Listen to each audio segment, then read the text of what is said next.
आज हम लोग देखेंगे measurement fifth semester electronics engineering का जो 2019 में पूछा था सब्जेक्टिव क्वेश्चन, उसी का सॉल्यूशन करेंगे। चलिए हम लोग 2 नंबर जो क्वेश्चन पूछा था उसको देखते हैं। ग्रुप बी का कह रहा है 2 number question, describe pulse and square wave generator, यानी कि pulse generator and square wave generator को परिभाषित करना है।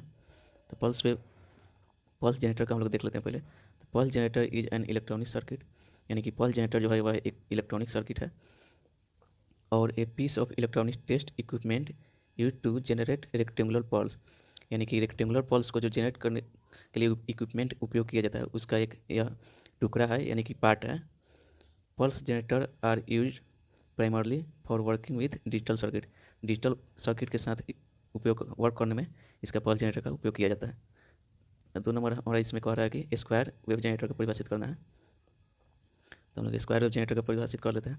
स्क्वायर वेव जनरेटर यानी कि इसका अर्थ का the square wave generator is defined as oscillator that gives the output without any input, यानी कि यह स्क्वायर वेव जनरेटर जो है वह इस प्रकार परिभाषित है कि यह हमें आउटपुट प्रदान करता है बिना इनपुट दिए हुए, यानी आगे कह रहा है without any input in the sense we should given input within zero, यानी कि विदाउट इनपुट का अर्थ का मतलब बिना इनपुट के यह आउटपुट दे रहा है। इसका कहने का अर्थ यह होगा कि इसमें इनपुट दिया जा रहा है मगर 0 सेकेंड, यानी कि 0 दिया जा रहा है।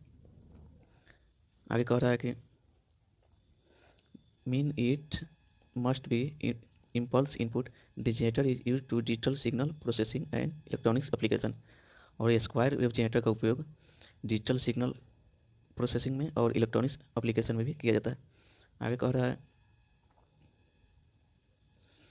The square wave generator is also known as stable multivibrator, यानी कि जो स्क्वायर वेव जनरेटर है इसको हम स्टेबल मल्टी वाइब्रेटर के नाम से भी जानते हैं।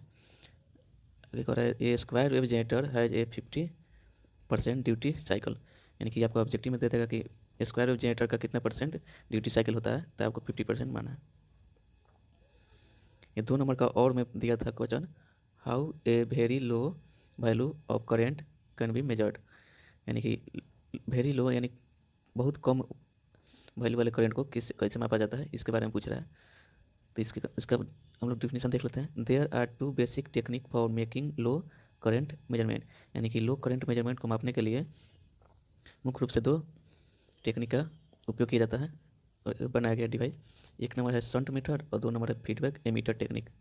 चलिए शंट मीटर को हम लोग देखते हैं। The shunt configuration is use primarily in DMMS, यानी कि digital multimeter, and in order electrometer where cable capacitance cause problem in the feedback mode, यानी कि शंट कॉन्फ़िगरेशन जो है उसमें प्राइमरी में डिजिटल मल्टीमीटर में इसका उपयोग किया जाता है।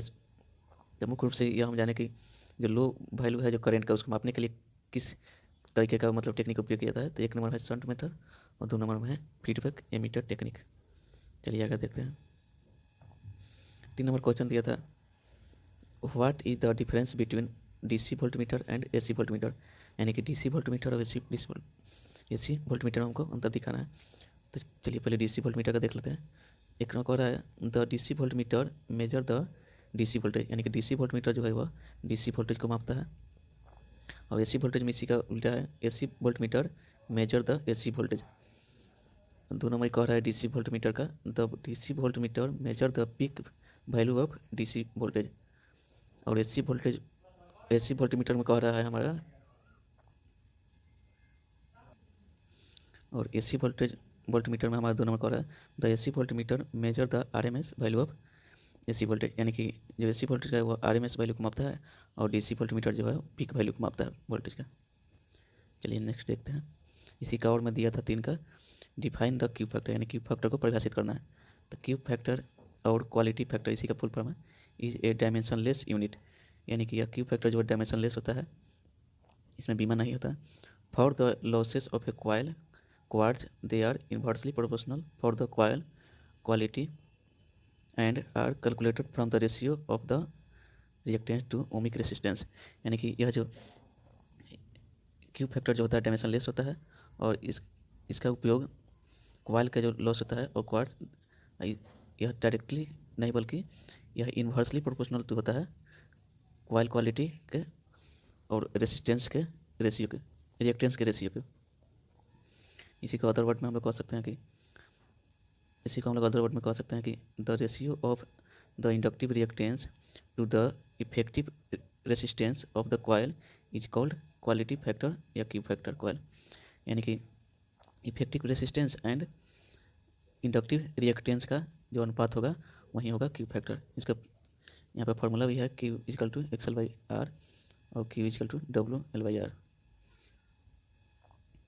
4 नंबर क्वेश्चन पूछा था व्हाट आर थर्मिस्टर, यानी कि थर्मिस्टर क्या है और व्हाट आर इट्स एप्लीकेशन, और इसका एप्लीकेशन को बताना है।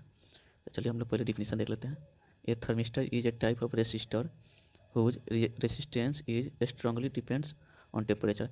यानी कि थर्मिस्टर जो है वह रेसिस्टर का एक प्रकार है और ये इसका रेसिस्टेंस जो होता है यह मजबूत तरीके से डिपेंड होता है टेम्परेचर पर। They are two opposite fundamental type of thermistor. Thermistor का जो 2 अपोजिट फंडामेंटल होता है वो है, एक नंबर में है NTC अर्थात नेगेटिव टेम्परेचर कोएफिशिएंट और 2 नंबर में PTC अर्थात पॉजिटिव टेम्परेचर कोएफिशिएंट। और नेगेटिव टेम्परेचर कोएफिशिएंट जो यह है या जब रेसिस्टेंस कम होगा उतने उसके थ्रू यह टेम्परेचर कम और रेसिस्टेंस कम को दर्शाता है। और PTC जो है वो टेम्परेचर हाई और रेसिस्टेंस जब हाई होगा तभी वर्क करेगा। इसका एप्लीकेशन है एप्लीकेशन ऑफ थर्मिस्टर। 1 नंबर में एप्लीकेशन है इसका house hold application. House hold में तो घरेलू कामों में जो उपयोग किया जाता है। 1 नंबर में है microwave, 2 number fridge, 3 number oven. और इसका 2 नंबर जैसे हो गया इसका सर्किट प्रोजेक्शन में भी इसका उपयोग किया जाता है थर्मिस्टर का। और 3 नंबर है रिचार्जेबल बैटरीज में भी इसका उपयोग किया जाता है, यानी कि हीट होने से बचने के लिए। और 4 number useful in many basic electronic circuit, यानी कि बहुत सारी इलेक्ट्रॉनिक्स डिवाइस में भी इसका उपयोग किया जाता है सर्किटों में थर्मिस्टर का हीट से बचने के लिए। तो आज के लिए इतना ही। अगर अब तक आप चैनल को सब्सक्राइब नहीं किए हैं तो यूट्यूब पर जाकर के सर्च कीजिए DPS चैनल और सब्सक्राइब कर लिया। टेलीग्राम चैनल आप तक अब नहीं जुड़े हैं तो ज्वाइन कर लीजिए, डिस्क्रिप्शन में टेलीग्राम चैनल का लिंक दिया गया है और लाइक शेयर कीजिए। चलिए धन्यवाद।